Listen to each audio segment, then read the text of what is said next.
Hello दोस्तों, welcome back. मैं हूं आपका अपना शंकर सर और एक और वन शॉट लेक्चर जो हमारे सीईटी एंड बोर्ड्स के लिए बहुत ज्यादा इंपॉर्टेंट है, जिसका हेडिंग है सर पॉलीमर्स। मिनिमम एक क्वेश्चन या मैक्सिमम दो क्वेश्चन का वेटेज है, लेकिन सर क्वेश्चन इतना स्ट्रेट फॉरवर्ड होता है कि अराउंड 40-45 मिनट्स का ये सेशन अगर मैंने लास्ट तक पूरा कर लिया तो उसके बाहर से नया क्वेश्चन तो कुछ आ नहीं सकता। और जहां जहां पे ज्यादा इंपॉर्टेंट है वहां पे सुटेबल जगह पे ट्रिक्स या तो फिर जो भी रिक्वायर्ड है वो मैं आपको खुद अच्छे से बताऊंगा, है ना। तो चलो भाई, विदाउट डिले शुरुआत करते हैं एक और थ्योरेटिकल लेकिन आसान से चैप्टर को। आसान सा तभी माना जाएगा जब हम लोग इसको पूरा ध्यान से फर्स्ट टू लास्ट देखेंगे और वापस से जहां जहां पे जरूरत है फ्रिक्वेंटली इसको रिवाइज करते रहना है। यही इसके पास एक ऑप्शन है। तो शुरुआत करते हैं सर पॉलीमर्स इस चैप्टर को, है ना, पॉलीमर्स चैप्टर को। तो सबसे पहले तो मुझे ये देखना है sir what is mean by polymer. Polymer इस शब्द का मीनिंग क्या है, ये कहां से आया है। तो बोर्ड वगैरह में आ सकता है, तो याद रहे पॉलीमर एक ग्रीक वर्ड है जिसका मीनिंग होता है सर पॉली का मतलब मेनी। पॉली यानी होता है मेनी एंड मेर माने होता है यूनिट्स। तो बहुत सारे यूनिट्स एक जगह पे आके अगर एक लॉन्ग चेन या फिर एक लॉन्ग लेंदी कंपाउंड बनाते हैं उसको बोला जाता है पॉलीमर। बोर्ड में कभी कभी डेफिनेशन आता है डिफाइन या एक्सप्लेन पॉलीमराइजेशन, तो ऑब्वियस है छोटे छोटे मोनोमर्स यूनिट एक जगह पे आके स्पेसिफिक टाइप के बॉन्ड से एक लॉन्ग चेन पॉलीमर बनाना is called as polymerisation. The process of formation of polymers from respective monomers is called as polymerisation. सबसे पहली और सबसे इंपॉर्टेंट अहम बात क्या है सर, तो सबसे पहला इंपॉर्टेंट तो इनका क्लासिफिकेशन। ये जो क्वेश्चन आपके एग्जाम में आने वाला है मोस्टली वो क्लासिफिकेशन सेक्शन से हो सकता है। तो पॉलीमर्स को बेस्ड ऑन अलग अलग तरीके इनको क्लासिफाई किया गया है। सबसे पहला है बेस्ड ऑन ओरिजिन। जरा मैं देख लू क्या ये पार्ट विजिबल है। यस, ओके, बिल्कुल। तो ये वाला पार्ट विजिबल है। बेस्ड ऑन द सोर्स और ओरिजिन, अगर वो नेचर से मिले हैं तो उनको नेचुरल पॉलीमर बोलना है। अगर वो इंसान ने लैब में बनाए केमिकल से बनाए तो वो सिंथेटिक है। अगर कोई नेचुरल पॉलीमर थोड़ा मॉडिफाई किया ह्यूमन इंटरवेंशन से तो उसको सेमी सिंथेटिक बोला जाएगा। Similarly sir based on structure, अगर कोई पॉलीमर का एक मोनोमर दूसरा मोनोमर तीसरा मोनोमर चौथा मोनोमर लाइन में आता है तो उसे लिनियर बोलना है। बाय चांस उसको ब्रांचेस आते हैं, मतलब लाइंस तो है लेकिन फिर उसको ब्रांचेस भी है तो उसको ब्रांच चेन पॉलीमर बोला जाएगा। कुछ ऐसे भी होते हैं जिसमें जबरदस्ती हम लोग क्या करते हैं, क्रॉस लिंकिंग करते हैं। आगे चल के अपन सीखेंगे कौन कौन होते हैं क्रॉस लिंकिंग। हम लोग जबरदस्ती उनमें क्रॉस बॉन्ड्स करवाते हैं, उनको बोला जाता है क्रॉस लिंक्ड पॉलीमर्स। तीसरा है बेस्ड ऑन इंटरमोलिकुलर फोर्सेस। अगर बहुत कम वीक इंटरमोलिकुलर फोर्सेस है तो उनको इलास्टोमर्स बोला जाता है। बहुत ज्यादा स्ट्रॉन्ग है तो उनको फाइबर्स बोला जाता है। इंटरमीडिएट है या तो थर्मोप्लास्टिक या तो थर्मोसेटिंग प्लास्टिक। दोनों में आपको आगे चल के फर्क समझेगा कि सर जो रिमोल्ड हो सकते हैं वापस से पिघला के नए बनाएंगे काइंड ऑफ वाले, उनको थर्मोप्लास्टिक बोला जाता है। लेकिन जो रिमोल्ड नहीं हो सकते रिसाइकल नहीं हो सकते उनको थर्मोसेटिंग बोला जाता है। फिर आगे based on mode of polymerisation, किस रिएक्शन से वो पॉलीमर बन रहा है। अगर सिंपल एडिशन की रिएक्शन हो रही है तो वो एडिशन पॉलीमराइजेशन है। अगर दो मोनोमर एक जगह पे आते टाइम एक छोटे से मॉलिक्यूल का लॉस हो रहा है, लाइक वाटर वगैरह मॉलिक्यूल का लॉस होके फिर अगर बॉन्ड बनता है तो उसको कंडेंसेशन पॉलीमराइजेशन बोलता है। अगर अगर कोई स्पेसिफिक टाइप का एक मॉलिक्यूल जो रिंग में है, जैसे अपने पास एक एग्जांपल है एप्सिलॉन कैप्रोलैक्टम जो नाइलॉन 66 का मोनोमर है, तो उस केस में एक रिंग जैसा स्ट्रक्चर होता है। वो रिंग जो है वो जब पॉलीमर बनता है तो ओपन हो जाती है, बॉन्ड टूट के रिंग ओपन हो जाती है, उसको रिंग ओपनिंग बोला जाता है। डिटेल में सीखना है अभी, इसलिए मैं अभी शॉर्टकट बता रहा हूँ। Based on number of monomers भी होता है। अगर एक पॉलीमर में सारे के सारे मोनोमर सेम ही है, सेम टू सेम, तो उसको बोला जाएगा होमोपॉलीमर। लेकिन अगर दो या दो से ज्यादा अलग अलग है तो उनको बोला जाएगा कोपॉलीमर्स। इसके भी एग्जांपल अपन सीखेंगे। लास्ट जो है वो है बेस्ड ऑन बायोडिग्रेडेबिलिटी, यानी नेचर में डिकम्पोज होते हैं कि नहीं होते हैं।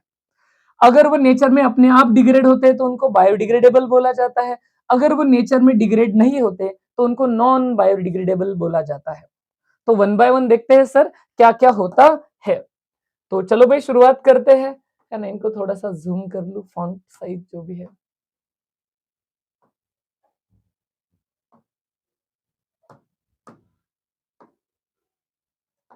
ओके, तो ध्यान से देखते हैं वन बाय वन। सबसे पहले मेरे पास जो है वो है नेचुरल पॉलीमर्स, फिर उसके बाद अपन सीखेंगे सिंथेटिक यानी जो आर्टिफिशियल बनाए हुए हैं, और फिर उसके बाद जो लास्ट ग्रुप अपन स्टडी करेंगे सर वो सेमी सिंथेटिक है, यानी उसमें नेचुरल तो है लेकिन थोड़ा सा ह्यूमन इंटरवेंशन है, मॉडिफिकेशन है। नेचुरल पॉलीमर ऑब्वियस है, नेचर से लिए जाते हैं। प्लांट्स में इसका एग्जांपल है कॉटन, जो क्लॉथ जो भी बना रहता है, या फिर लिनन, खास करके याद रखना लिनन फ्लैक्स नाम के एक प्लांट से मिलता है। कॉटन तो कॉटन प्लांट से वगैरह मिल जाता है। एनिमल पॉलीमर ऑब्वियस है, एनिमल से डिराइव किए जाते हैं, जैसे कि उल और सिल्क। उल जो रहता है वो जो भी उलन सोर्सेस होते हैं, जैसे कि शीप है, गोट है, या फिर अल्पाका ललमा जो हिली एरिया में होते हैं, या फिर सिल्क जो बॉम्बैक्स मोरी ककून जो होता है ना, तो उससे मिलता है ना सिल्क। तो ये एनिमल पॉलीमर्स है, तो इसमें कोई हार्ड वाली बात नहीं है, सीईटी का कोई टफ क्वेश्चन बनता नहीं है। फिर मेरे पास आता है सिंथेटिक। सिंथेटिक यानी मैन मेड, जो इंसान ने लैब में बनाया हो। एग्जाम्पल है नाइलॉन, टेरिलीन, न्यूप्रीन, ये सारे के सारे सिंथेटिक है, नाम से ही पता चल रहा है, नाइलॉन, टेरिलीन, न्यूप्रीन। इनके मोनोमर क्या होते हैं ये आगे सीखना है, तो अभी से टेंशन मत लो। सेमी सिंथेटिक पॉलीमर्स क्या सर, तो ऑब्वियस है ये नेचर से लिए तो जाते हैं, लेकिन उनको अपन थोड़ा मॉडिफाई करते हैं केमिकल मेथड से। जैसे कि सेल्यूलोज नेचर से आता है, लेकिन अपन उसमें एसिटेट डाल के उससे सेल्यूलोज एसिटेट रेयन बनाते हैं। सेल्यूलोज नेचर से आता है, लेकिन अपन उसमें नाइट्रेट डालते हैं। विस्कस रेयन, कुप्रा अमोनियम रेयन, तो याद रहे रेयन इस नेम को अपने को देखना है। जहां जहां पे रेयन नेम आता है ना सर, रेयन, वो सेमी सिंथेटिक होते हैं। सेमी सिंथेटिक जो रहते हैं वो कहाँ पे होते हैं, तो ये यूज होते हैं नॉन इन्फ्लेमेबल फोटोग्राफिक फिल्म्स, है ना, सिनेमा फिल्म्स, या फिर वार्निशेस कलर्स जो होते हैं, इनमें इनको यूज किया जाता है। दूसरा वाला जो क्लासिफिकेशन है वो है बेस्ड ऑन स्ट्रक्चर। सबसे पहला एग्जांपल है लीनियर का, फिर उसके बाद में एग्जांपल है अपने पास ब्रांच वाले का, और फिर अपने को देखना है क्रॉस लिंक का। अब होता क्या है जरा ध्यान से देखो। जैसे रे आपको पता रहेगा पॉलीथीन जो है, पॉलीथीन पॉलीथीन, तो होता क्या है, पॉलीथीन में एक इथीन का मॉलिक्यूल होता है, एक और इथीन का मॉलिक्यूल होता है। अब ये इथीन इथीन के मॉलिक्यूल ऐसे अपन एन टाइम्स लेते हैं, क्रोर्स ऑफ मॉलिक्यूल्स लेते हैं, इनको अपन सुटेबल कंडीशंस में डालते हैं, और होता क्या है, ये वाला डबल बॉन्ड आगे शिफ्ट हो जाता है, ये वाला डबल बॉन्ड आगे शिफ्ट हो जाता है, ऐसे एन टाइम्स होता है, और बचता क्या है, CH2 का ये सिंगल बॉन्ड, और ऐसा मॉलिक्यूल एन टाइम्स। ये लाइन में आ रहा है, तो इसको लीनियर या फिर स्ट्रेट चेन पॉलीमर बोला जाता है। याद रहे हाई डेंसिटी पॉलीथीन और पॉलीविनाइल क्लोराइड इसके एग्जांपल है, पीवीसी, पॉलीविनाइल क्लोराइड और high density polythene. Specifically high density को याद रखना, हाई डेंसिटी को, क्योंकि sir low density polythene branch में जाता है। अब समझो बात को, अगर अगर पॉलीमर की डेंसिटी ज्यादा है, पॉलीथीन ही है लेकिन डेंसिटी ज्यादा है, मतलब एक लाइन, दूसरा लाइन, तीसरा लाइन, चौथा लाइन, पांचवा लाइन, एकदम ऐसे मस्त सटीक सटीक साइड साइड में पड़ोस पड़ोस में आ रहे, इसके वजह से इसकी डेंसिटी ज्यादा हो गई, ये लीनियर है एकदम अच्छे से, लेयर के ऊपर लेयर के ऊपर लेयर लाइन में। लेकिन होता क्या है, लो डेंसिटी में ये अगर एक पॉलीथीन का चेन है, तो दूसरा वाला पॉलीथीन का चेन में क्या हो जाता है, ऐसे ब्रांच आ जाता है। अब ये ब्रांच आ गई तो समझो क्या हो जाएगा, डेंसिटी क्या हो जाएगा, लो, है ना। तो पॉलीथीन में ही याद रखना, जानबूझ के एग्जाम में पूछ रहे हैं, लो डेंसिटी है तो ब्रांच है, डेंसिटी लो क्यों है, क्योंकि ब्रांच आ गए, और हाई डेंसिटी है तो वो लीनियर है। क्रॉस लिंक में बेकेलाइट एंड मेलामाइन, ये याद रखना है। जो भी है आपके पास फिनॉल एंड फॉर्मल्डिहाइड, इन दोनों को मिक्स करके बेकेलाइट, और मेलामाइन का भी सेम जो होता है, फिनॉल मेलामाइन का होता है। ये आगे चल के अपन स्ट्रक्चर देखेंगे, याद रखना है क्रॉस लिंक्ड होते हैं। फिर उसके बाद है आपके पास based on mode of polymerization, एक होता है एडिशन पॉलीमराइजेशन जिसको चेन ग्रोथ पॉलीमराइजेशन भी बोला जाता है, एक कंडेंसेशन होता है जिसको स्ट्रेप ग्रोथ बोला जाता है, और एक होता है ring opening. One by one सारे एग्जांपल बताता हूँ। एडिशन पॉलीमराइजेशन जो होता है, इसका एग्जांपल याद रखना रे, एक होता है विनाइल क्लोराइड और एक होता है एक्रिलोनाइट्राइल। विनाइल क्लोराइड आपको ऑर्गेनिक में पता रहेगा, विनाइल माने कार्बन कार्बन डबल बॉन्ड पे हेलोजन आता है, तो ऐसा एक विनाइल क्लोराइड, एक और विनाइल क्लोराइड, ऐसे लाइन में आते हैं। और इनमें होता क्या है सर, ये जब लाइन में आते हैं तो इनका पॉलीमराइजेशन कंडीशन जब होता है, तो ये डबल बॉन्ड आगे, ये डबल बॉन्ड आगे, ऐसा एन टाइम्स हो जाता है, और आपके पास CH2 सिंगल बॉन्ड CH, यहाँ पे Cl, ऐसा एन टाइम्स बचता है, एन टाइम्स। विनाइल क्लोराइड का पॉलीविनाइल क्लोराइड, और एक्रिलोनाइट्राइल का पॉली एक्रिलोनाइट्राइल। एक्रिलोनाइट्राइल में बस Cl के जगह पे Cn होता है, इतना याद रखना है। सेम विनाइल का ही कंडीशन है, विनाइल का ही कंडीशन है, CH2 double bond single bond double bond CH, यहाँ पे Cn, Cl chloride, Cn nitrile. तो विनाइल क्लोराइड और एक्रिलोनाइट्राइल आपको याद रखना है। जो भी रहता है एडिशन पॉलीमराइजेशन में, तो आपको बता दो एडिशन पॉलीमराइजेशन में डोमिनेंटली जो मैकेनिज्म होता है सर, वो मैकेनिज्म फ्री रेडिकल मैकेनिज्म होता है। जैसे मैंने ये एरो दिखाया, ये मोस्ट करेक्ट नहीं है, सिंपल इतना याद रखना, रेडिकल मैकेनिज्म होता है। और जहां जहां पे रेडिकल मैकेनिज्म होते हैं, 3 स्टेप में रिएक्शन जाती है।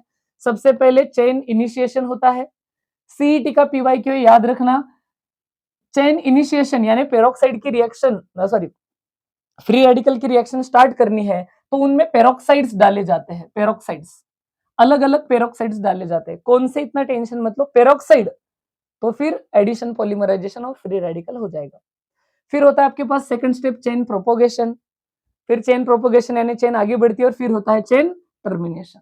ऐसे आपको एग्जांपल बता दूं तो पॉलीथीन एडिशन पॉलीमराइजेशन का एग्जांपल, या फिर ये सिंपल विनाइल क्लोराइड। इसमें होता क्या है, पहले तो आप पेरोक्साइड डालोगे, PHCO OCOPH, ये होता है बेंजोइल पेरोक्साइड। जैसे ही इसमें सुटेबल कंडीशन मिलेगी, ये रेडिकल में टूटेगा, ये रेडिकल में टूट गया तो इनिशिएशन हो गया। फिर आपका ये जो मॉलिक्यूल था CH2 double bond CH single bond Cl, इसमें से भी सर ये जो डबल बॉन्ड होता है ना, डबल बॉन्ड, ये भी टूटेगा फ्री रेडिकल में, ऐसे CH2 पे रेडिकल आ जाएगा और ये CH पे भी रेडिकल आ जाएगा Cl। ये तो एक मॉलिक्यूल हुआ, ऐसे n मॉलिक्यूल्स रहेंगे कि नहीं, ये CH2 वापस CH वापस Cl, तो इनके जो ये रेडिकल होते हैं बीच में से एक इलेक्ट्रॉन इधर एक इलेक्ट्रॉन इधर, और यहाँ पे नया बॉन्ड बनेगा। ऐसे लाइन में n टाइम्स जुड़ते हैं, और लास्ट में इसका कुछ ना कुछ करना पड़ेगा ना, तो उसको बोला जाता है चेन टर्मिनेशन। बहुत डिटेल में याद नहीं रखना है, टेंशन मतलब। कंडेंसेशन पॉलीमराइजेशन का जो एग्जाम्पल है उसको स्टार मार्क लगा लेंगे, ये हर साल सीईटी में पूछा जाता है, इस साल भी पूछने वाले हैं, किसी न किसी सेट में पूछेंगे। कंडेंसेशन पॉलीमराइजेशन तब होता है जब लॉस ऑफ H2O या NH3 ETC मॉलिक्यूल्स, ऐसे मॉलिक्यूल्स का लॉस होता है और मॉलिक्यूल कंडेंस होकर पॉलीमराइज हो जाता है।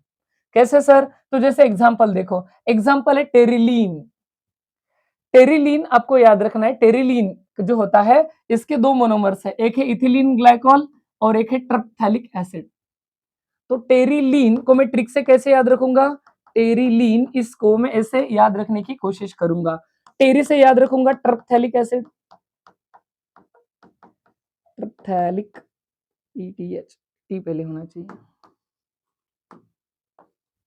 किधर गया ट्रिप्थैलिक एसिड, टेरे PHTHAL है ना, ट्रिप्थैलिक एसिड यहां से याद रखूंगा, और लीन से मुझे याद रखना पड़ेगा इथिलीन ग्लाइकॉल, है ना, इथिलीन ग्लाइकॉल ऐसे याद रखना पड़ेगा। होता क्या है रे, तो जरा समझो बात को, ये जो ट्रिप्थैलिक एसिड होता है, ट्रिप्थैलिक एसिड, तो ये होता है बेंजीन डाइकार्बोक्सिलिक एसिड, ये बेंजीन इधर भी COH और इधर भी COH, बेंजीन डाइकार्बोक्सिलिक एसिड ही होता है आपका ट्रिप्थैलिक एसिड।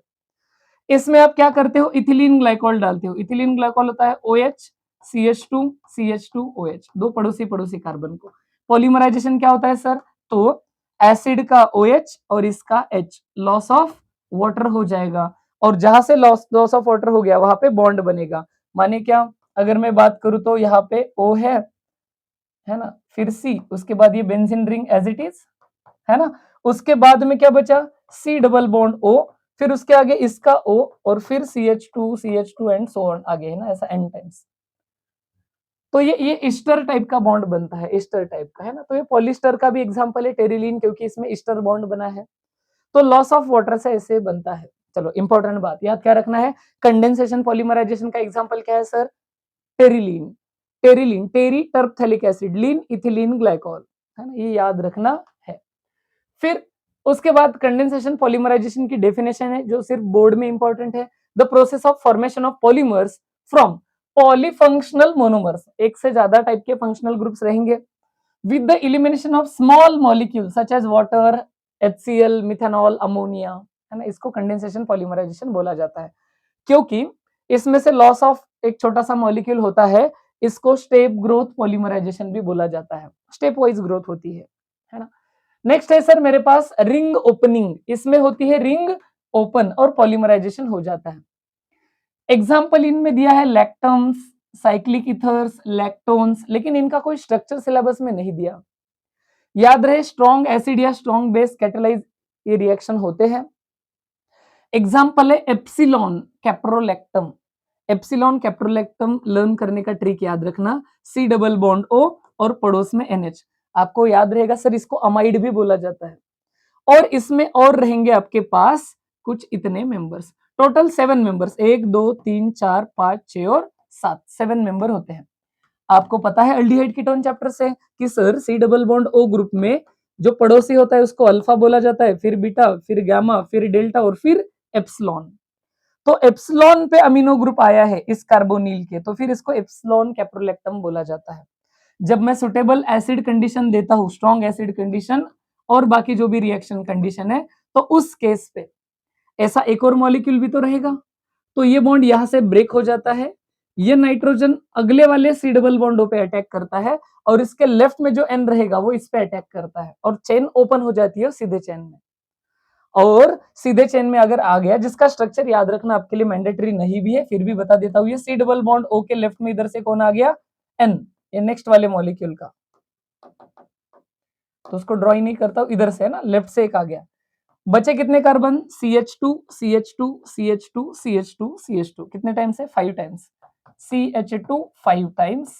फिर उसके बाद कौन है, उसके बाद है NH जो अगले वाले सी डबल बॉन्ड से अटैच हुआ रहेगा, तो रिंग ओपन हो गई ऐसे n टाइम्स, इसको बोला जाता है रिंग ओपनिंग पॉलीमराइजेशन। याद रहे सर एप्सिलॉन कैप्रोलैक्टम ओपन होके ये जो पॉलीमर बना, इसी का नाम होता है नाइलॉन 66, इसका नाम होता है नाइलॉन 66, ये याद रखना है। फिर उसके बाद में जो अगला क्लासिफिकेशन है वो है based on intermolecular forces. Intermolecular forces कैसे है, इस पर बेस्ड ये क्लासिफिकेशन है। मैं इसको थोड़ा जूम करता हूँ मैक्सिमम जो आपको फॉन्ट दिखाई दे। ओके, तो समझने की कोशिश करो क्या क्या है। सबसे पहले होता है इलास्टोमर्स, सबसे वीकेस्ट फोर्सेस वेंडरवॉल्स फोर्सेस इनमें होते हैं। एग्जाम्पल है वल्कनाइज्ड रबर, आगे देखेंगे क्या होता है, ब्यूना एस, ब्यूनायन और नियोप्रीन।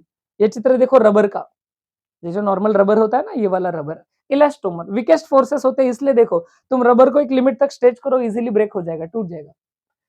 फाइबर्स में होते हैं स्ट्रॉन्ग इंटरमोलिकुलर फोर्सेस, कौन कौन sir, hydrogen bonding, dipole dipole forces, ये अपन बाकी चैप्टर में रिवाइज कर चुके हैं। एग्जाम्पल है इनका पॉलीअमाइड में नाइलॉन 66 जो कैप्रोलैक्टम से बना है, और पॉलीस्टर का एग्जाम्पल है टेरिलीन। तो पॉलीअमाइड का नाइलॉन 66 और पॉलीस्टर का टेरिलीन, ये दो एग्जाम्पल अपने पास है। फिर उसके बाद अपन चलते हैं थर्मोप्लास्टिक पे। इनमें मॉडरेटली स्ट्रॉन्ग इंटरमोलिकुलर फोर्सेस होते हैं। देखो सबसे वीक किस में, इलास्टोमर में, रबर वगैरह जो भी है। सबसे स्ट्रॉन्ग किस में, फाइबर्स में। या रस्सी वस्सी देखो है ना, एकदम रस्सी, और रस्सी को देखो, नायलॉन की रस्सी देखो, लटक के देखो, टूटेगा नहीं, है ना, हाथ से लटकना, गले से मत, है ना। Okay, moderately strong intermolecular forces जो होते हैं वो इलास्टोमर एंड फाइबर्स के बीच में, इनसे वीक और इनसे स्ट्रॉन्ग। एग्जाम्पल है पॉलीथीन, पॉलीस्टाइरीन, पॉलीविनाइल, जो प्लास्टिक वगैरह होते हैं, अपने पाइप्स होते हैं ना, पॉलीविनाइल क्लोराइड, PVC पाइप्स, है ना, इसके एग्जांपल है।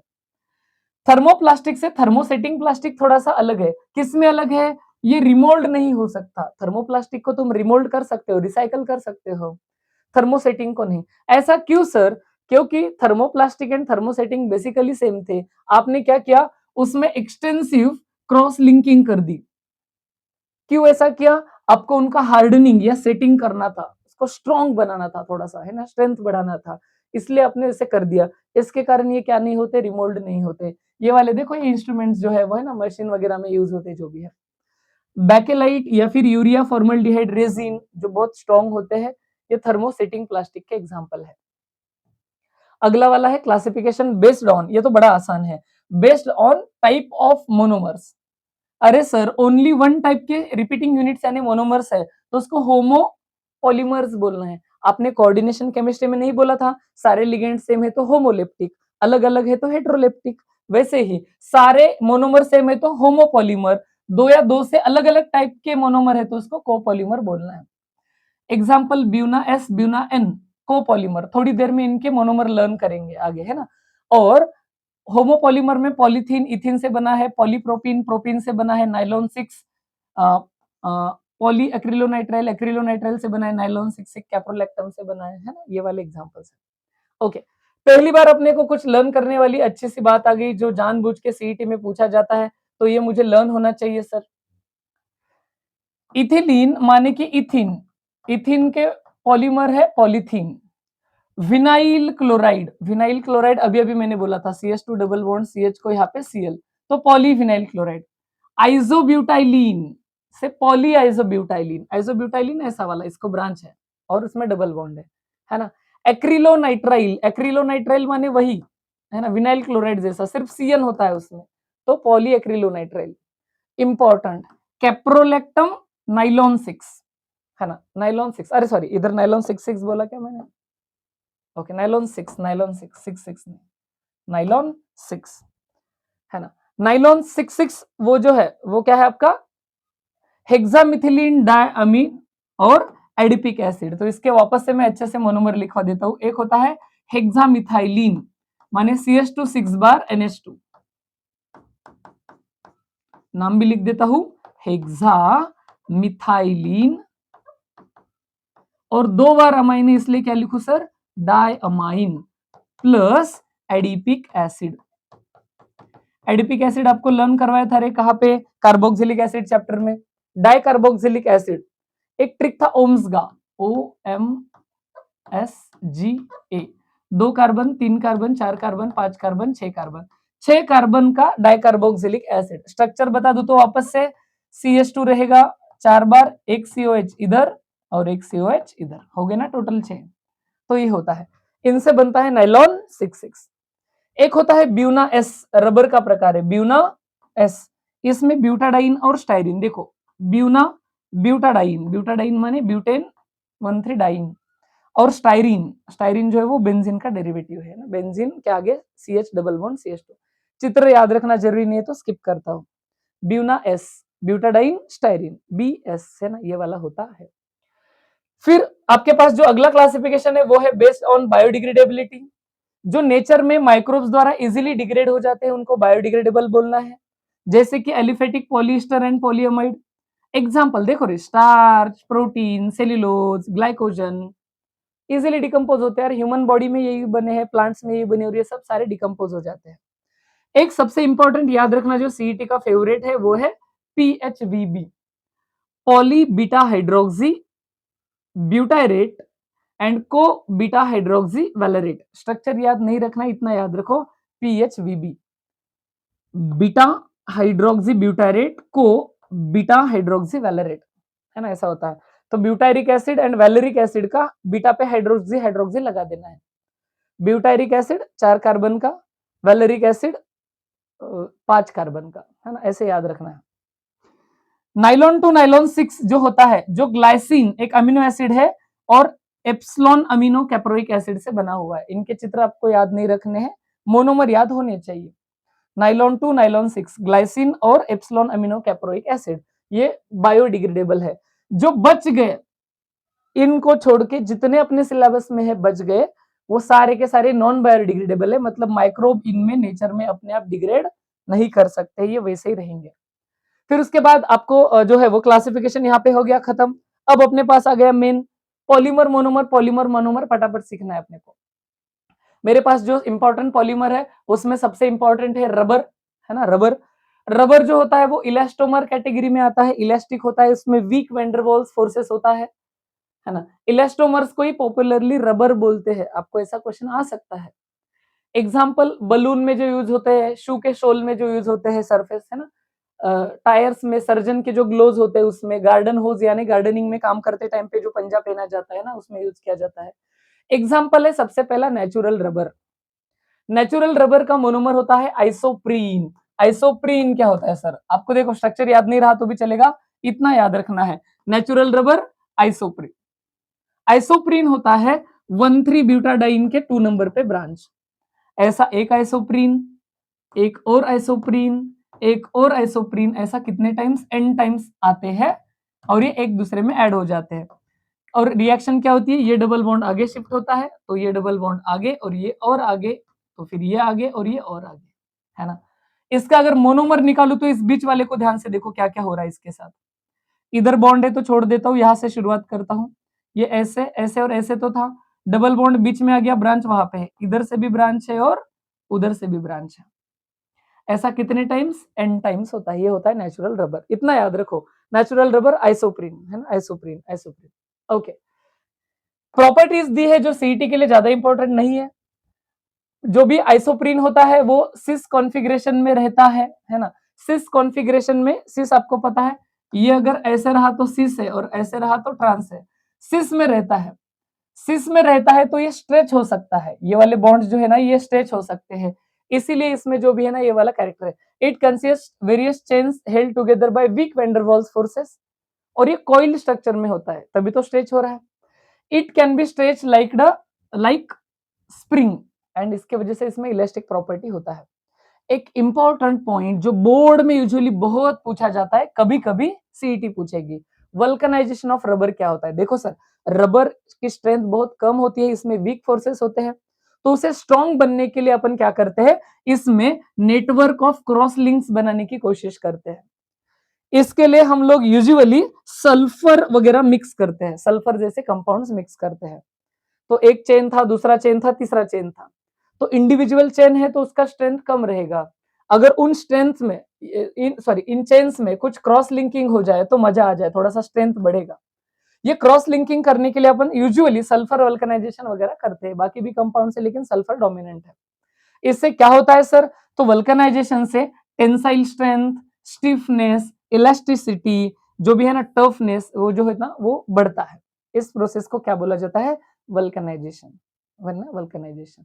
ओके, आपको ऐसे बता दूं कि रबर जो नेचुरली मिलता है वो 19th सेंचुरी तब से एक्सट्रैक्ट कर रहे हैं। अपने काम की बात, हीविया, हीविया प्लांट जो होता है, हीविया ब्रासिलेंसिस, है ना, ब्रासिलियंसिस, इस प्लांट से जो है वो नेचुरल रबर मिलता है। इसके अलावा कुछ याद नहीं रखना है, नेचुरल रबर हमें मिलता है, हिविया प्लांट, इतना याद रखा तो भी चलेगा, है ना, उसके अलावा कुछ नहीं। फिर उसके बाद आपको जो इंपॉर्टेंट पॉलीमर्स में दिया है वो दिया है पॉलीथीन। पॉलीथीन थर्मोप्लास्टिक है रे, थर्मोप्लास्टिक है मतलब ये रिमोल्ड हो सकता है। इसके भी दो प्रकार सर, एक होता है लो डेंसिटी, एक होता है हाई डेंसिटी। सीईटी पीवाईक्यू और अभी अभी रिवाइज किया, जरा मेरे को पॉज करके बताओ, है ना, मतलब आगे बिना पढ़े ये वाला मेरे को बताओ कि सर इसमें से ब्रांच वाला कौन था? Low density. लीनियर कौन था? High density. क्यों? ये लीनियर है, इसकी डेंसिटी ज्यादा है, एकदम मस्त, एकदम अच्छे से पैक हुआ है, लेकिन उसमें ब्रांचेस है। लो डेंसिटी, इसमें ब्रांचेस है, मतलब इसके चेन थोड़े से दूर दूर है, तो इसकी डेंसिटी हो जाएगी कम। फर्क क्या है सर, ऐसे क्यों बनते हैं? क्योंकि देखो दोनों पॉलीथीन ही है, पॉलीथीन का मोनोमर होता है इथिन।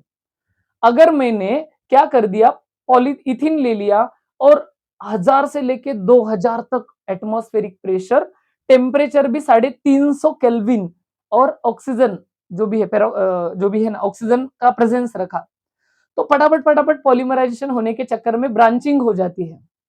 क्योंकि देखो ना, कंडीशन हर से फटाफट फटाफट फटाफट बन रहा है, तो ढंग से नहीं बन पाता, तो लो डेंसिटी बनेगा। तो याद रहे, कंडीशन अगर स्ट्रांग है तो लो डेंसिटी, कंडीशन अगर स्मूथ है, प्रेशर सिर्फ 6 to 7 एटमॉस्फेयर, कैटालिस्ट, टेम्परेचर भी लो, तो फिर वो पॉलीमराइजेशन आराम से लीनियरली होता है।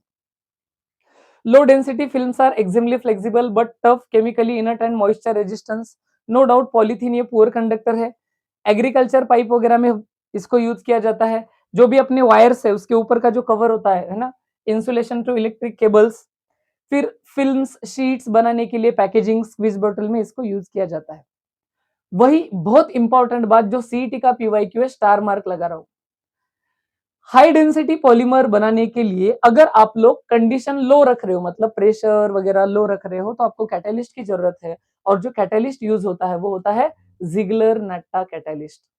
क्या होता है सर? तो ये होता है try ethyl aluminium. Try ethyl aluminium मतलब CH3CH2, कितने बार?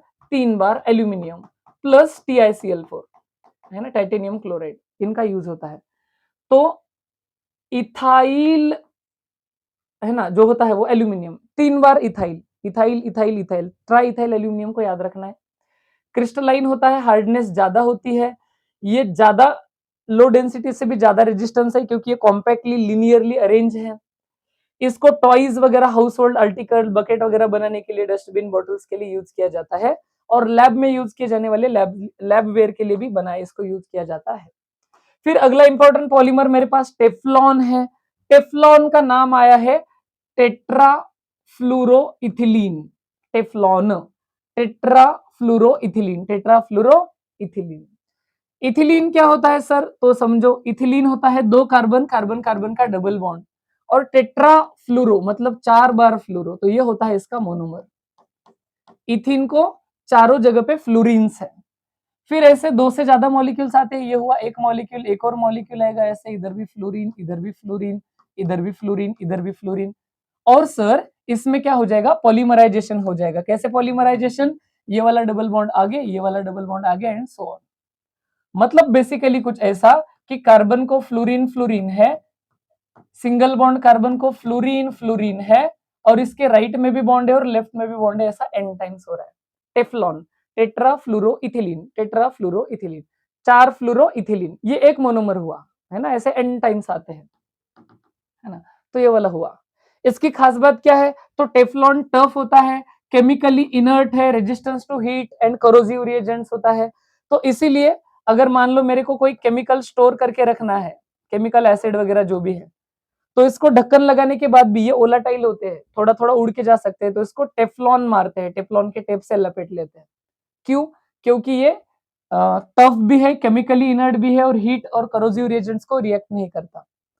इसके अलावा कहाँ पे यूज होता है इसका डोमिनेंट यूज बताऊं? तो non stick cookware, oil seals and gaskets जो भी मशीन में यूज होते हैं उसमें इसको यूज किया जाता है, क्योंकि ये बहुत हार्ड है। तो नॉन स्टिक तवा वगैरह जो भी होता है ना, और डोसा वोसा बनाने के लिए यूज हो रहा है, तो उसमें जो होता है वो टेफ्लॉन केमिकल होता है, टेफ्लॉन, है ना। इसके अलावा नेक्स्ट आपके पास है सर पॉलीएक्रिलोनाइट्राइल। एक्रिलोनाइट्राइल का स्ट्रक्चर अपन तीसरी बार देख रहे हैं। ये ऐसे होता है, सिर्फ यहाँ पे नाइट्राइल ऐसे होता है। ऐसा मॉलिक्यूल कितने टाइम आएगा सर? एन टाइम्स आएगा, एन टाइम्स, है ना, एन टाइम्स। पॉलीमराइजेशन कैसे होगा? कॉमन सेंस की बात है, ये डबल बॉन्ड आगे शिफ्ट होगा तो यहाँ पर का डबल बॉन्ड और आगे शिफ्ट होगा, आपके पास बचेगा क्या रे? CH2 single bond CH, N times, और ये CN का ब्रांच, ऐसे एन टाइम्स। ये है polyacrylonitrile. CET PYQ star mark लगा रहा हूं। पॉलीएक्रिलोनाइट्राइल ये ऊल के जैसा ही दिखता है, देखो इवन दो ये केमिकल है लेकिन रिसेंबल किसको करता है? ऊल को, इसलिए उसको ऊल सब्स्टिट्यूट यूज करते हैं। CET ने पूछा है which among the following is use as a substitution to wool, तो याद रखना पॉलीएक्रिलोनाइट्राइल, है ना। इंपॉर्टेंट बात, इसका दूसरा नाम है अर्लॉन, है ना, अर्लॉन या फिर एक्रिलैन, ये जो भी है एक्रिलैन और अर्लॉन, इसको बनाने के लिए जो सिंथेटिक ऊल वगैरह है पॉलीएक्रिलोनाइट्राइल का यूज होता है। अर्लॉन कहाँ पे यूज होता है सर? तो ये ऊल को रिसेंबल करता है, तो अपने ब्लैंकेट्स, शॉल्स, स्वेटशर्ट, स्वेटर्स जो भी है इसमें इसका यूज होता है। अपन बोलते हैं ना उलन क्लोथ्स है और सस्ते भी है, तो नो डाउट वो नेचुरल ऊल नहीं है, वो पॉलीएक्रिलोनाइट्राइल यानी कि ऑर्लॉन है, ऑर्लॉन, है ना, इसको याद रखना है, PYQ। फिर उसके बाद पॉलीअमाइड टाइप के कुछ अपने सिलेबस में दिए सर। पॉलीअमाइड मतलब नो डाउट इनमें अमाइड फंक्शनल ग्रुप है। पॉलीअमाइड वालों का ही जनरल नेम नाइलॉन है, इसको याद रखना, पॉलीअमाइड का जनरल नेम नाइलॉन है। पहला है नाइलॉन 66, मैंने अभी अभी सिखाया था, एडिपिक एसिड माने CH2 4 टाइम्स, इधर भी COH और इधर भी COH, है ना, 6 कार्बन और COH, दोनों तरफ COH। और हेक्सामिथिलीन डायमीन मतलब यहाँ पे तो वापस से 6CH2, इधर भी NH2 और इधर भी NH2, है ना, ऐसा कुछ। ये कंडेंसेशन टाइप का पॉलीमर है रे। इसमें क्या होता है सर? इसका OH और इसका H2O का लॉस होता है, H2O का लॉस, और इससे आपके पास ये पॉलीमर बनता है, इधर भी लेफ्ट में इसका और इधर भी लेफ्ट में इसका, आगे आगे बॉन्ड बनेगा, तो आपके पास बनता है CO CH2 कितने टाइम्स? 4 टाइम्स। यहाँ पे क्या बचा वापस? C डबल बॉन्ड O, यहाँ पे NH, फिर ये CH2 कितने टाइम्स सर? 6 टाइम्स, वापस NH और ऐसा N टाइम्स। बस बस बस, इधर से H, इधर से OH और इधर से HOH निकाला, है ना, ऐसे वाला। ये देखो अमाइड फंक्शनल ग्रुप है, इसलिए इसको पॉलीअमाइड बोला जाता है। याद रहे, nylon 66, adipic acid 6 carbon COH COH, और हेक्सामिथिलीन डायमीन 6 कार्बन NH2 NH2, है ना, एडिपिक एसिड का। नाइलॉन 66 के बारे में थोड़ा सा पढ़ लो। नाइलॉन 66 हाई मॉलिक्यूलर मास, अरे पता चल रहा है सर इतना बड़ा मॉलिक्यूल एक है, तो ऐसे n टाइम्स आएंगे तो हाई मॉलिक्यूलर मास, इसकी वजह से इसकी टेंसाइल स्ट्रेंथ ज्यादा होती है। ये does not soak in water और इसलिए पानी को एब्जॉर्ब नहीं करता, पानी में भीगता ही नहीं, इतना ज्यादा मॉलिक्यूलर मास है। इसी की वजह से इसको शीट्स, ब्रिस्टल्स फॉर ब्रशेस, जो भी पेंटिंग के ब्रश है, तो जो भी अपने माउथ वॉश जो भी है ना, वो ब्रशेस है जो भी है ना, तो है ना टूथब्रश वगैरह, सर्जिकल सूचर्स टाके लगाने में जो यूज होता है, वो टेक्सटाइल फैब्रिक्स इनमें यूज होता है ना, ऐसी बात है। फिर उसके बाद नाइलॉन 6, ये भी पॉलीअमाइड टाइप का ही है। नाइलॉन 6 का अपन बात कर चुके हैं। एप्सिलॉन कैप्रोलैक्टम क्या होता है रे, अभी अभी मैंने सिखाया था, C double bond O NH होता है और ऐसे 7 मेंबर का रिंग होता है सर, 1 2 3 4 5 6 और या 7 मेंबर का रिंग होता है। ऐसे n टाइप्स मॉलिक्यूल होते हैं, ये बॉन्ड यहां से ब्रेक होता है, इधर लेफ्ट वाले कैप्रोलैक्टम का n अटैक करता है और इधर ये राइट वाले पे अटैक करता है और ये ओपन चेन बन जाता है, जो अपन ने पहले ही ड्रॉ करा था। तो ऐसा है ये। हाई टेंसाइल स्ट्रेंथ है। Lustre of nylon 6 fibres, manufacture of tyre cords, है ना, टायर कॉर्ड्स बनाने के लिए इसमें यूज होता है, फैब्रिक्स एंड रोप्स में यूज होता है।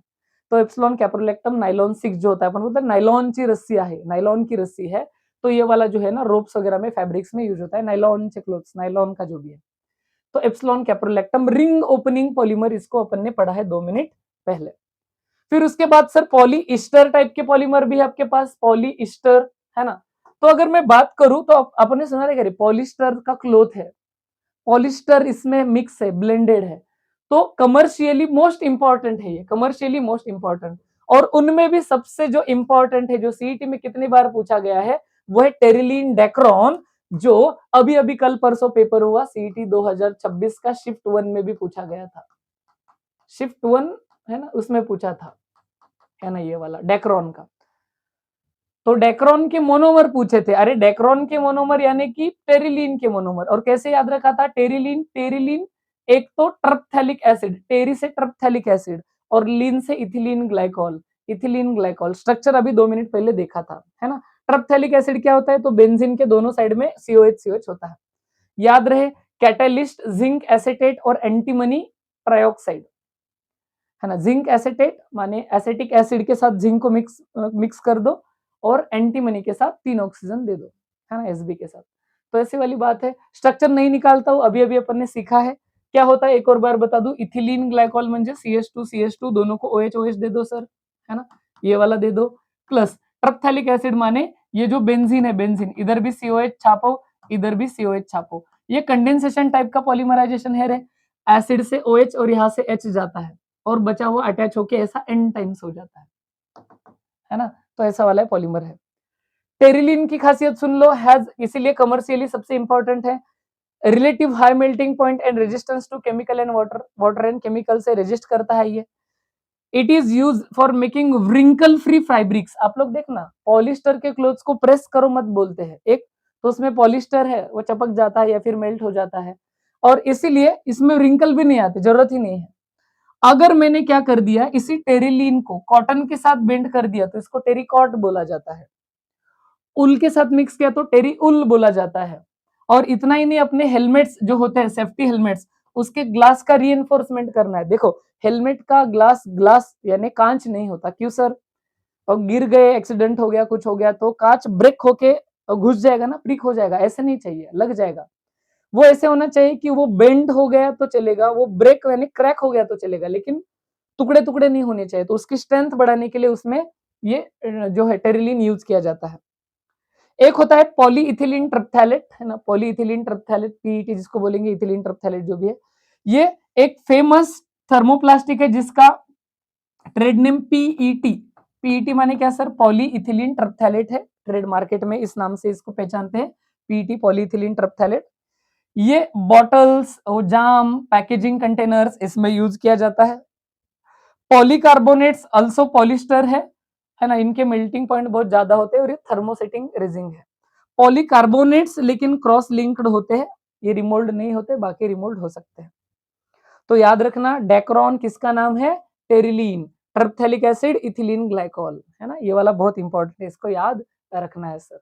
फिर वन ऑफ द लास्ट में अपने पास जो आते हैं, जो बहुत कम बचे हैं अभी, उनमें से phenol, formaldehyde and related polymers, phenol and formaldehyde सबसे स्ट्रेंथ वाले जो होते हैं, है ना, थर्मोसेटिंग टाइप के, जो रिमोल्ड भी नहीं होते, क्रॉस लिंकिंग होता है। पहला है आपके पास बैकेलीट नाम से, बैकेलीट थर्मोसेटिंग है, मतलब ये रिमोल्ड नहीं होता, इसको ओल्डेस्ट सिंथेटिक पॉलीमर भी बोला जाता है। कौन कौन होते हैं सर इसमें? एक होता है फिनॉल, एक होता है फिनॉल OH, और एक होता है फॉर्मल्डिहाइड यानी एक कार्बन का अल्डिहाइड। इन दोनों से बना रहता है, फिनॉल एंड फॉर्मल्डिहाइड से बना रहता है। सबसे इंपॉर्टेंट बात, it can be also serve as substitute for glass. अगर आपको ग्लास यूज नहीं करना है तो आप ग्लास के जगह पे बैकेलाइट, जो और भी अच्छे प्रॉपर्टीज है ग्लास से ज्यादा, ग्लास ब्रेकेबल है, बैकेलाइट स्ट्रेंथ वाइज स्ट्रॉन्ग होता है। इसके अलावा articles like telephone instruments, kitchenware या इलेक्ट्रिक इंसुलेटर्स। देखो आप लोगों ने रिसेंटली देखा रहेगा कि जो भी इलेक्ट्रिक स्टोव वगैरह होते हैं उसका प्लेटफॉर्म कांच का आता है या फिर ग्लास टाइप के मटेरियल का आता है, तो असल में वो जो होता है वो बैकेलाइट का होता है। कांच है तो अरे सर वो स्टोव अपना कुकिंग की 2 घंटे हीट हो गया, कांच ब्रेक हो गया, ऐसे नहीं चलेगा। तो वो हाई स्ट्रेंथ वाला बैकेलाइट होता है। फिनॉल एंड फॉर्मल्डिहाइड, इसको याद रख लेना ना, फिनॉल फॉर्मल्डिहाइड ग्लास का सब्सटीट्यूट। फिर ऐसे ही स्ट्रेंथ वाला एक और इंपॉर्टेंट पॉलीमर है मेलामाइन फॉर्मल्डिहाइड। मेलामाइन बेंजीन का एक डेरिवेटिव है, कॉम्प्लिकेटेड मॉलिक्यूल है, स्ट्रक्चर याद रखना जरूरी नहीं है, लेकिन मेलामाइन एंड फॉर्मल्डिहाइड का ये पॉलीमर है। ये भी थर्मोसेटिंग है, इसमें क्रॉस लिंकिंग होती है, ये मोल्ड नहीं होता, रिमोल्ड नहीं होता। इसके मोनोमर है मेलामाइन एंड फॉर्मल्डिहाइड। ये कहाँ पे यूज होता है सर? तो डेकोरेटिव टेबल टॉप्स जो रहते हैं, फॉर्मिका एंड प्लास्टिक डिनरवेयर। आप लोग देखो आजकल जो प्लास्टिक डिनरवेयर है समहाउ वो कांच जैसा लगता है, लेकिन इतना ये नहीं होता कि वो ब्रेक हो जाएगा इजीली, थोड़ा स्ट्रांग होता है। या फिर डेकोरेटिव टेबल टॉप्स जो रहते हैं कांच जैसे दिखते हैं, फॉर्मिका वगैरह, वो इससे बनते हैं। ये हीट एंड मॉइस्चर को रेजिस्टेंस है ना, ये उनसे खराब नहीं होता है।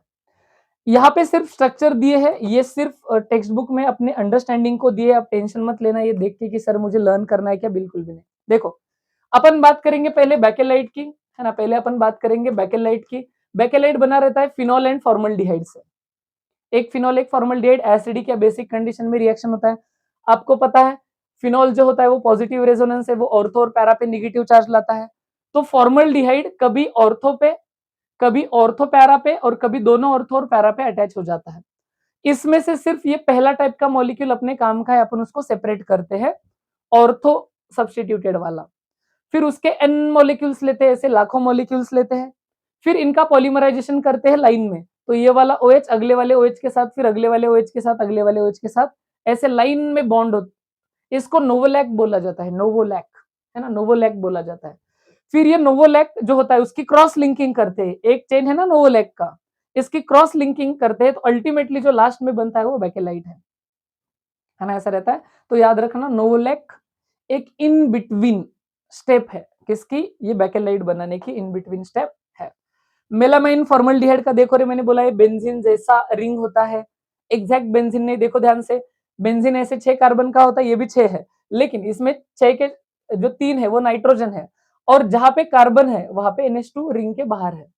मेलामाइन फॉर्मल्डिहाइड होता क्या है आपको पता है, अमाइन जो होता है वो लोन पेयर डोनेट करता है, ये इस अल्डिहाइड को लोन पेयर डोनेट करता है तीनों जगह से जहां पे वो अवेलेबल है, 1 2 3। और फिर ये वाला मॉलिक्यूल एन टाइम्स ऐसे लाइन में अटैच हो जाता है, इसको बोला जाता है मेलामाइन फॉर्मल्डिहाइड रेजिन, जो वन ऑफ द स्ट्रेंथ में अच्छा होता है। फिर उसके बाद में रबर में 2 3 है। पहला है ब्यूना एस रबर, ये इलास्टोमर है, मतलब ये बहुत वीक होता है। इसके मोनोमर सीईटी का PYQ, ब्यूना एस के मोनोमर स्टाइरीन और ब्यूटाडाइन, थोड़ी देर पहले भी बोला। इसका कमर्शियल नेम जो है मार्केट में, इसको SBR बोलते हैं, styrene butadiene rubber, styrene butadiene rubber. एक और सीईटी का सवाल, इसका रेशियो क्या होता है? तो ब्यूटाडाइन ज्यादा क्वांटिटी में होता है सर, 75%, और स्टाइरीन जो होता है वो सिर्फ कितना होता है, 25%। Butadiene 75, styrene 25। इसका स्ट्रेंथ बढ़ाने के लिए वल्कनाइजेशन किया जाता है, OBS से सल्फर से किया जाता है। ब्यूना एस जो है वो सुपीरियर टू नेचुरल रबर, जो भी नेचुरल रबर होता है अपना नॉर्मल वाला जो अपने हिविया प्लांट से मिलता है, उससे ये स्ट्रांग है। इसकी मैकेनिकल स्ट्रेंथ थोड़ी अच्छी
ओके, वो होता है क्लोरोप्रीन, है ना, क्लोरोप्रीन होता है, क्लोरोप्रीन।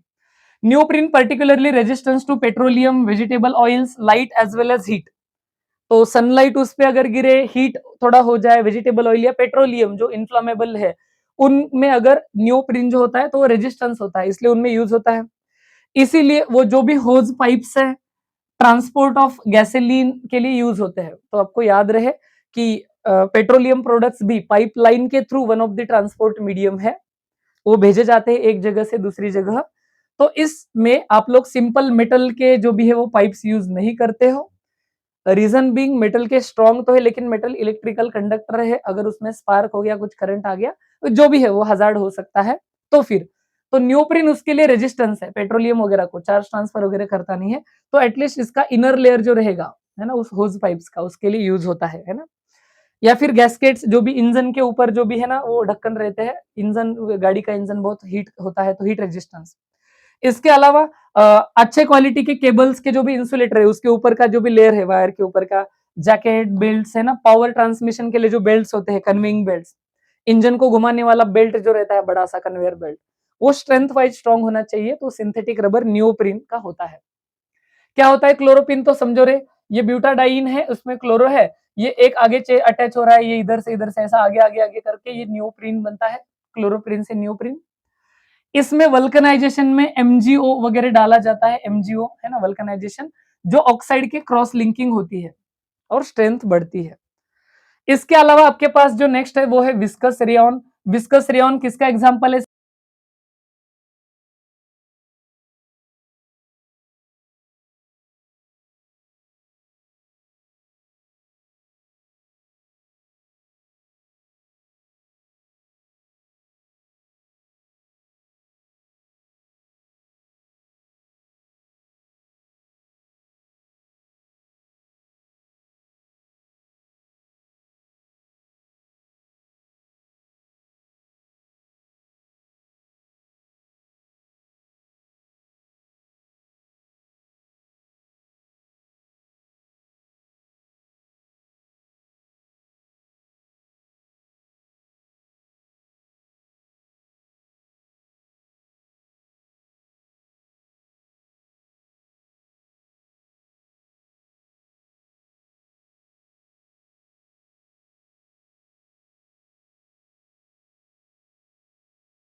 तो DP is the number of monomer units, degree of polymerisation. माने अगर मैं आपको बोल दूं कि मेरे पास नाइलॉन 66 है, तो उसका डिग्री ऑफ पॉलीमराइजेशन क्या है? तो 2 है सर। क्यों? उसके 2 मोनोमर है। कौन से? एक तो मेरे पास है एडिपिक एसिड और एक है मेरे पास हेक्सामिथिलीन डायमीन, तो ऐसे कुछ होता है। A polymer must possess a molecular mass more than certain minimum value. अगर पॉलीमर की स्ट्रेंथ बहुत अच्छी आपको चाहिए तो आपके पास क्या होना चाहिए, आपके पास जो होना चाहिए वो मोनोमर जो भी है ना, polymer must possess a molecular mass more than certain minimum value in order to exhibit the properties. नहीं तो छोटा सा अगर लो मोलिकुलर मास है तो इजीली ब्रेक हो जाएगा, प्रॉपर्टीज शो नहीं करेगा, तो ऐसा कुछ है। This is called critical degree of polymerisation. आपको क्या याद रखना है क्रिटिकल डिग्री ऑफ पॉलीमराइजेशन में? आपको क्रिटिकल डिग्री ऑफ पॉलीमराइजेशन में याद रखना है सर कि मान लो मेरे पास एक मोनोमर है, उससे पॉलीमर बना, वो पॉलीमर इफेक्टिव तभी होगा, मेरे यूज का प्रॉपर प्रॉपर्टीज तभी दिखाएगा जब उसमें एक स्पेसिफिक लेंथ आएगी, specific number of monomers repeat होंगे, स्पेसिफिक उसका मास बनेगा, कुछ ना कुछ अच्छा मास बनेगा, तभी वो होगा। तो वो मिनिमम उसका मास जो रहेगा उसको बोला जाता है critical degree of polymerisation. At least 100 तो आनी चाहिए। अरे मैंने 4 ही इथीन लिए तो क्या पॉलीथीन बनाऊंगा मैं, 4 ही आ गए ना, एटलीस्ट 100, 200, 1000, 10 लाख कुछ तो आने चाहिए। तो वो मिनिमम अमाउंट ऑफ मोनोमर्स या फिर मॉलिक्यूलर मास जो सुटेबल प्रॉपर्टीज दिखाने के लिए जरूरी है उसको बोला जाता है critical degree of polymerisation. For polymers containing hydrogen bonding critical degree of polymerisation is lower. क्यों सर? क्योंकि hydrogen bonding itself strongest force है। अगर ऑलरेडी स्ट्रॉन्गेस्ट फोर्स है तो नो डाउट बहुत ज्यादा मोलर मास आने की जरूरत नहीं है, ऐसे वाला एक कंसेप्ट होता है। फिर जैसे कि यहाँ पे क्वेश्चन और आंसर है, ऐसे अपन बस पढ़ेंगे। The critical degree of polymerisation is low for nylon 6 while high for polythene. तो कॉमन सेंस की बात है, देखो ध्यान से, पॉलीथीन का मोनोमर इथीन होता है और नाइलॉन 6 का क्या होता है, कैप्रोलैक्टम होता है ना। नाइलॉन 6 का क्या होता है, कैप्रोलैक्टम होता है। अब देखो सर ध्यान से, क्या ये कॉमन सेंस की बात है कि इसमें कोई हाइड्रोजन बॉन्डिंग नहीं हो सकती और इसमें हाइड्रोजन बॉन्डिंग होगी? इसमें हाइड्रोजन बॉन्डिंग होगी ना, hydrogen attach to electronegative atom condition याद करो। हाइड्रोजन बॉन्डिंग ये स्ट्रॉन्ग फोर्स है, तो इसमें critical degree of polymerisation low रहा तो भी चलेगा क्योंकि एक दूसरे को अच्छे से बाइंड करेगा। लेकिन इथेन में कौन सा ही फोर्स होगा, वीकेस्ट फोर्स होगा, तो इसलिए ये जो रहेगा इससे वीक फोर्स रहेगा, हाइड्रोजन बॉन्डिंग नहीं रहेगी, इसलिए इसका क्रिटिकल डिग्री ऑफ पॉलीमराइजेशन ज्यादा है, इसका कम है। इसके बाद बायोडिग्रेडेबल में एक पढ़ लो रे फटाफट। बायोडिग्रेडेबल में आपके पास है PHBV, beta hydroxy butyric acid और बीटा हाइड्रोक्सी वैलेरिक एसिड। आपको ऐसे ही चित्र बता दूं जो आपको लर्न करना जरूरी नहीं है। ब्यूटायरिक एसिड माने 4 कार्बन का एसिड होता है, CH2 CH2 CH2 और ये COH है ना, ऐसे कर देता। अगर आपको पता है इन केस ऑफ कौन रे, कार्बोक्सिलिक एसिड या भी जो भी है, तो उसमें ये अल्फा होता है, ये बीटा होता है, तो बीटा से एक हाइड्रोजन कम किया और वहां पे OH लगाया, तो ये हो गया बीटा हाइड्रोक्सी ब्यूटायरिक एसिड। वैलेरिक यानी 5 कार्बन का होता है, 5 कार्बन का यानी CH3 CH2 CH CH COOH है ना। तो सर ये अगर मान लो मेरे पास अल्फा है तो ये बीटा है, तो बीटा पे OH ऐसा वाला, तो ये इसके मोनोमर होते हैं। होता क्या है, तो इसमें जब इसका पॉलीमराइजेशन हो जाएगा तो OH H जाके पॉलीमराइजेशन है ना होता जाएगा, तो बीटा हाइड्रोक्सी ब्यूटारिक एसिड हो रही है। कुछ नहीं, आपको बस याद रखना है। बायोडिग्रेडेबल का एक में example interesting, PHBV, polyhydroxy butyric acid, polyhydroxy valeric acid, ये आपको याद रखना है। नाइलॉन 6 और नाइलॉन टू नाइलॉन 6 के मोनोमर याद रखो, ग्लाइसिन होता है ऐसा वाला आपके पास, H इधर होता है COH और इधर होता है NH2 है ना, ये ग्लाइसिन है। और कैप्रोइक एसिड जो रहता है ना, एप्सिलॉन अमीनो कैप्रोइक एसिड, तो याद रखना कैप्रोइक जो रहता है वो 6 कार्बन का है ना, ये वाला हो गया CH2 5 टाइम्स और यहाँ पे NH2 ये वाला है ना। जैसे होता है ना ब्यूटायरिक वैलेरिक, उससे एक आगे, वैलेरिक यानी 5 कार्बन का कार्बोक्सिलिक एसिड, तो कैप्रोइक यानी ये वाला। अगर मैं नाम दे दूं alpha beta gamma delta epsilon, तो 5 है ना, तो 5वां आ रहा है एप्सिलॉन, तो यहां से OH यहां से H जाएगा और ये कंडेंसेशन पॉलीमर अटैच हो जाएगा। लेकिन स्ट्रक्चर इंपॉर्टेंट नहीं है। नाइलॉन टू नाइलॉन 6 ग्लाइसिन और एप्सिलॉन कैप्रोइक एसिड। कुछ commercially important monomer polymer, last का टॉपिक 2 मिनट में खत्म। ट्रेड नेम दिए हैं, ये जानबूझ के CET पूछता है, इसमें लर्निंग के अलावा कोई ऑप्शन नहीं है। आप चाहो तो ChatGPT नेट गूगल करके इसके ट्रिक्स वगैरह लर्न कर लो। परस्पेक्स या फिर एक्रिलिक ग्लास का जो मोनोमर है वो है मिथेन मिथाइल मिथाक्रेलेट, है ना, ऐसा कुछ होता है, मिथाइल की ब्रांच और ये मिथाइल एक्रिलेट होता है। इसका कहाँ पे यूज होता है, तो lenses, pen, security barrier, LCD screen और शटर रेजिस्टेंस ग्लास जो होता है ना, थोड़ा स्ट्रेंथ वाला, अच्छा, उसमें यूज होता है। ब्यूना एन, ब्यूटाडाइन और एक्रिलोनाइट्राइल, है ना, इसका यूज होता है एडेसिव्स में, रबर बेल्ट्स में, सोल्स में, और रिंग्स जो भी है ना, वो रिंग्स जो रहती है अपन नट बोल्ट के नीचे जो अपन रबर का रिंग वगैरह बिठाते हैं, गैस्केट्स यानी वही ढक्कन वगैरह है ना, ऑयल सील्स के। पीवीसी तो अपन ने सुन रखा है, पॉलीविनाइल क्लोराइड वाटर पाइप्स में, रेनकोट्स वगैरह में यूज होता है पीवीसी। पॉलीअक्राइल अमाइड जो होता है, अमाइड, वो यूज होता है, पॉलीअक्राइल अमाइड जेल जो इलेक्ट्रोफोरेसिस टेक्निक है उसमें यूज किया जाता है। उसके अलावा यूरिया फॉर्मल्डिहाइड का भी रेजिन होता है, यूरिया और फॉर्मल्डिहाइड से। तो अनब्रेकेबल डिनरवेयर अपन ने ये देखा ना, यूरिया मेलामाइन, वैसे यूरिया फॉर्मल्डिहाइड भी है। डेकोरेटिव लैमिनेट्स वगैरह जो होते हैं उसमें यूज किया जाता है।